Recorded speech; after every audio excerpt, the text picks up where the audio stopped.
So I want to talk about disaster recovery. So disaster recovery is a structured process to restore IT systems after a failure. And I want to give you a small example of how a system restoration or how we can this disaster recovery actually takes place. So just imagine there is a server. So we have a server over here and a user is normally operating the system. So users are able to access the applications, so websites and the database without any issues. And also the regular data backups will also be stored in a secondary location, or it can be inside a cloud. Now suddenly there can be a disaster occurring. So what that means, so when the disaster occurs, this system, that's my primary system, will fail.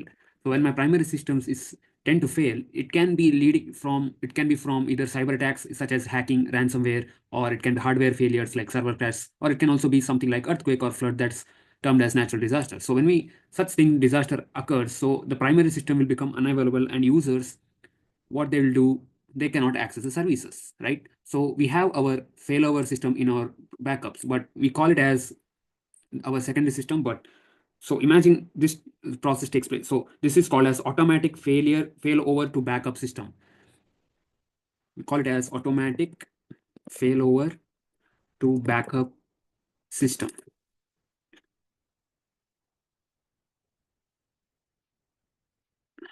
Yes. So in this process, what happens in automatic failure to backup system is the failover mechanism will detect the failures that's happening in our system. So what that means is, uh, so it detects the failures, and this system, the second failover backup system, will redirect the user traffic to our backup system. That's our secondary server.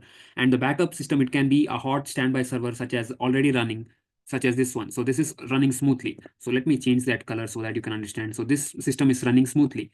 So that's our server, or it can be another server that needs to be powered on. So there can be other servers as well that's can be powered on.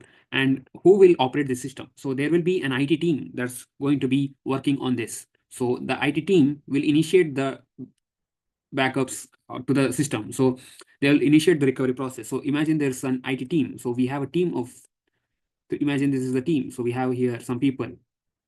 So these people will be responsible for taking the necessary action. So IT team will analyze the root cause of this failure, and what they'll do, they'll restore the data from their backups. It can be either from stored in the cloud, so this is the cloud, or it can be such as in an offsite location. So the recovery methods, it can be from such as server reboot or reconfiguration. So meanwhile the primary system is down, they can use this automatic secondary server in order to work with it. So the primary system will be restored as soon as the secondary, well they're working on their failover backup system. So once the primary system is repaired, data and configurations, they will be updated, and traffic will gradually switch back from the backup system. So IT teams will make sure everything is working correctly. So that's something about disaster recovery.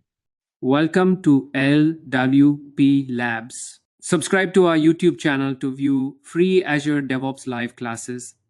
And for more videos like this, please contact the number shown in the description. Happy learning!